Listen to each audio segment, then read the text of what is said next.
It is Friday, the 18th of October, 2024. My name is Pigeon Rose, and this is my Song of the Day.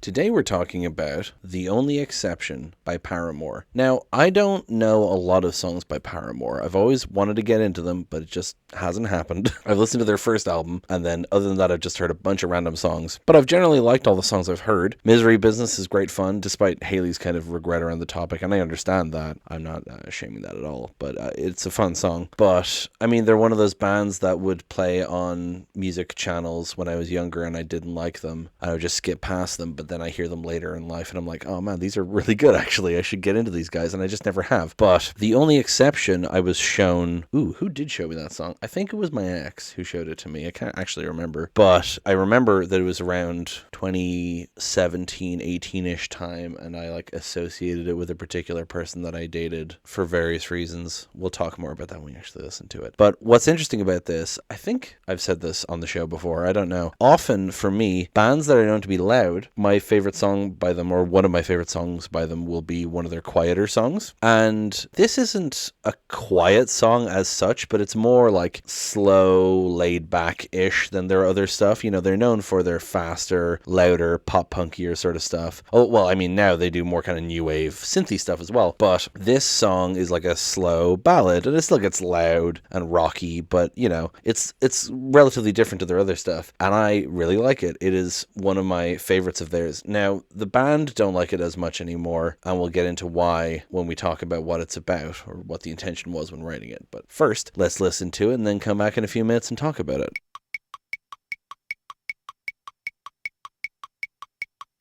And that's The Only Exception by Paramore. So, let's talk about what the song is about. I mean, you can tell from the lyrics, it's about someone who is cynical of love, you know, saying they'll never fall in love, and then they meet someone who's the only exception. They're the person who proves love is real, so to speak. And that is kind of what the intention was. There's some quotes here from Haley Williams. This is the first love song I've ever written, and even if I tried in the past, this is the first one that I'm really proud of. I like that I was able to express the fact that I've always been really afraid of love, and I still am at times, but the excitement and the hope that it exists is still very evident in the lyrics. So it's not like I'm a total cynic. Love is a good thing, kids. I mean, the reason why she would be cynical about love is, of course, that her parents got divorced when she was only 13, which is referenced in the song. We'll get into that. There's another quote here. I've never written lyrics like this before. The first verse is about where I think the fear to be open or vulnerable started. Ever since the first story in Kerrang, everyone has known about my family issues and domestic whatever. It's something that's kind of stayed with me and I've learned from. I played the song to my mom and there were tears. It was kind of embarrassing. So the song very much draws on her own experience and her own cynicism towards love because of her parents' divorce. And she's singing to someone saying, you are the only exception. Now, at the time,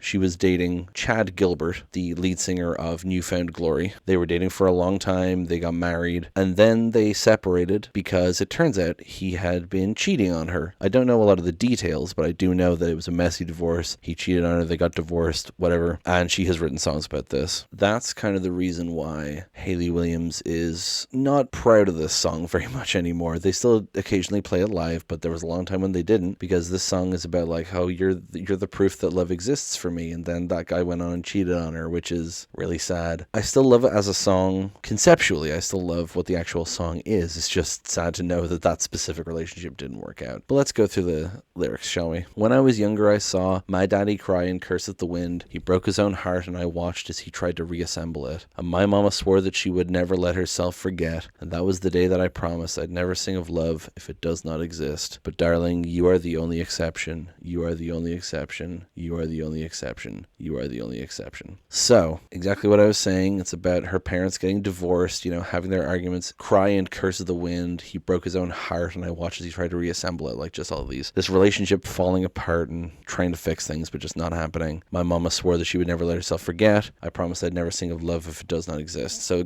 having this cynical feeling in your heart of like, oh, love isn't real because my parents got divorced, so I'll never sing a love song. And then, but darling, you are the only exception. You are the exception to this. You are the true love that I've been waiting for, that I've been hoping for, even though I doubted it existed. You're here, you're proof. Then maybe I know somewhere deep in my soul that love never lasts, and we've got to find other ways to make it alone or keep a straight face. And I've always lived like this, keeping a comfortable distance, and up until now I had sworn to myself that I'm content with loneliness because none of it was ever worth the risk. Well, you are the only exception. You are the only exception. You are the only exception. You are the only exception. So again, talking about how she had this feeling that love wasn't real, or that it didn't last because of the divorce that loomed over her psychologically, you know. So they have to find other ways to make it alone or keep a straight face, you know, either find happiness without a relationship or put up with a bad relationship, keep a straight face. And then I've always lived like this, keeping a comfortable distance. She's used to keeping a distance from people. Up until now, I had sworn to myself that I'm content with loneliness. Like, I was happy to be single because it wasn't worth the risk of a relationship breaking down, but now you are the only exception. And then the bridge is, I've got a tight grip on reality, but I can't let go of what's in front of me here. I know you're leaving in the morning when you wake up. Leave me with some kind of proof it's not a dream. So this is her saying, like, you know, I've got a tight grip on reality. Like, I know the truth that love can change and love can break up. Boy, do you know that now, Haley. And she's saying, you know, I know that this might not work out, but I can't let go of what's in front of me here. It's presenting me with this love, and I want to hold on to it, you know? I know you're leaving in the morning when you wake up, presumably like going to work or whatever it is, right? We don't live together. Leave me with some kind of proof it's not a dream. I'm going to wake up and you're not there, and I'm going to convince myself that it wasn't real. Please prove to me that it was real, that it is real. And then the chorus is just, you are the only exception, repeating over and over again. And the outro is, and I'm on my way to believing. Oh, and I'm on my way to believing. So, like I said, perfectly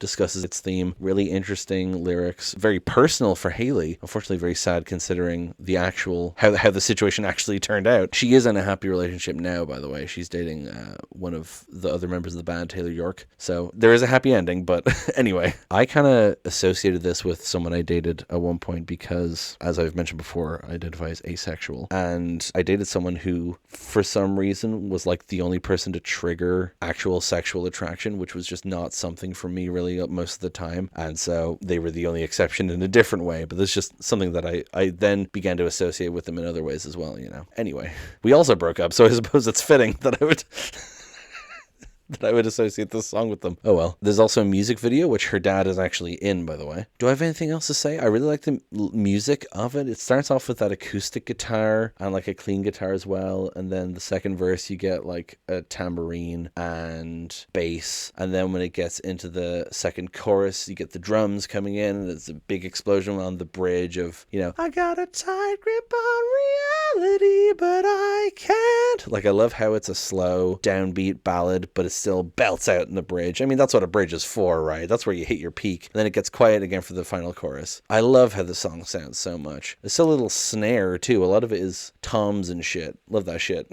I mean, this is just proof that I need to listen to more Paramore. I love this song. I love the other songs I've heard. And I really gotta get around to listening to them. I gotta listen to ones that Haley is still proud of, instead of just listening to Misery Business and The Only Exception. Ew. Anyway, I think that's gonna be it for today's episode. Thank you so much for listening. Please hit like, hit subscribe, leave a comment down below. Tell me what you think. Tell other people about this show. Thank you so much for listening. And I will talk to you tomorrow. Break it down.